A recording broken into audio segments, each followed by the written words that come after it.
AI 반도체 전쟁. 진짜 승자는 GPU가 아니라 쌓는 기술입니다. 요즘 AI 반도체라고 하면 대부분 엔비디아 GPU를 먼저 떠올립니다. 맞습니다. GPU는 중요합니다. 그런데 진짜 질문은 따로 있습니다. GPU가 아무리 빨라도 데이터를 제때 가져오지 못하면 성능은 막힙니다.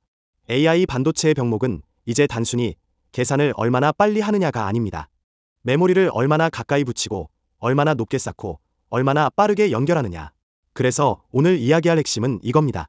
무어의 법칙 이후 반도체 경쟁의 중심은 미세 공정에서 적층과 패키징으로 이동하고 있습니다. 과거 반도체 산업의 공식은 비교적 단순했습니다. 더 작게 만들면 됐습니다. 90나노에서 45나노로, 22나노에서 10나노로 내려가면서 칩은 더 빨라지고 전력은 줄고 비용도 낮아졌습니다. 이게 우리가 흔히 말하는 무어의 법칙입니다. 그런데 어느 순간부터 문제가 생겼습니다. 더 작게 만드는 것은 가능하지만 예전처럼 싸지지 않기 시작한 겁니다. 번스틴 리포트도 이 부분을 지적합니다. 무어의 법칙, 특히 공정 미세화로 트랜지스터당 비용이 계속 낮아지는 경제적 효과는 10나노 전후부터 약해졌다고 설명합니다. 즉, 이제는 단순히 선폭을 줄이는 것만으로 성능과 비용 문제를 동시에 해결하기 어려워졌습니다. 그래서 반도체 업계는 새로운 방향을 찾기 시작했습니다. 옆으로 더 작게 만드는 것만이 아니라 위로 쌓고 가까이 붙이고 짧게 연결하는 방식입니다. AI 칩에서 GPU는 엄청나게 빠릅니다. 문제는 GPU가 혼자 일하지 않는다는 겁니다. GPU는 계속 데이터를 가져와야 합니다. 그 데이터는 메모리에 있습니다. 그런데 연산 속도는 폭발적으로 빨라졌는데 메모리와 프로세서 사이의 데이터 이동 속도는 그만큼 따라오지 못했습니다. 이걸 메모리 메모리 장벽이라고 부릅니다. 쉽게 말하면 이런 겁니다. 공장은 엄청나게 빨라졌는데 창고에서 부품을 가져오는 길이 너무 좁은 겁니다. GPU는 계산할 준비가 되어 있는데 메모리에서 데이터가 늦게 오면 기다릴 수밖에 없습니다. 그래서 AI 반도체에서는 단순히 GPU 코어 수를 늘리는 것만으로는 부족합니다. 메모리를 더 가까이 붙이고 데이터가 오가는 길을 더 넓혀야 합니다. 이 때문에 HBM이 중요해졌습니다. HBM은 DRAM을 여러 층으로 쌓아서 대역폭을 크게 늘린 메모리입니다. 번스틴 리포트는 엔비디아 GPU를 좋은 예로 듭니다.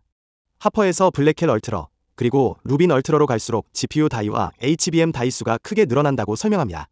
AI 반도체의 핵심은 이제 계산을 많이 한다가 아닙니다. 데이터를 얼마나 빨리 먹여줄 수 있느냐입니다. 그래서 등장하는 것이 적층, 즉 스태킹입니다. 과거에는 칩을 평면 위에 놓고 연결했습니다. CPU 따로, GPU 따로, 메모리 따로 서로 떨어져 있다 보니 데이터가 이동하는 길이 길었습니다. 하지만 AI 시대에는 이 방식이 점점 한계에 부딪힙니다. 그래서 칩을 더 가깝게 붙입니다. 그리고 메모리를 위로 쌓습니다. 대표적인 기술이 HBM과 CoreOS입니다. HBM은 메모리를 아파트처럼 수직으로 쌓는 기술입니다. CoreOS는 GPU와 HBM을 인터포저 위에 나란히 올려서 아주 가깝게 연결하는 2.5D 패키징 기술입니다. 여기서 끝이 아닙니다. 하이브리드 반딩은 더 미세한 간격으로 다이와 웨이퍼를 직접 붙이는 기술입니다. CBA는 메모리 셀과 주변 회로를 따로 만든 뒤 붙이는 방식입니다. BSPDN은 전력 배선을 칩 뒷면으로 보내서 앞면의 신호 배선 혼잡을 줄이는 기술입니다. 복잡해 보이지만 방향은 하나입니다. 더 가까이, 더 짧게, 더 높게. 번스틴 리포트의 그림도 미래 AI HPC 칩이 CPU, GPU, HBM, HBF, 인터포저, 기판이 한 패키지 안에서 결합되는 구조로 갈 것이라고 설명합니다. 즉 미래의 AI 칩은 더 이상 단일 칩 하나가 아닙니다. 여러 개의 칩과 메모리를 하나의 시스템처럼 묶은 거대한 패키지형 반도체가 되는 겁니다. 이게 단순한 전망인지 실제로 시장이 움직이고 있는지 숫자를 보면 더 명확합니다.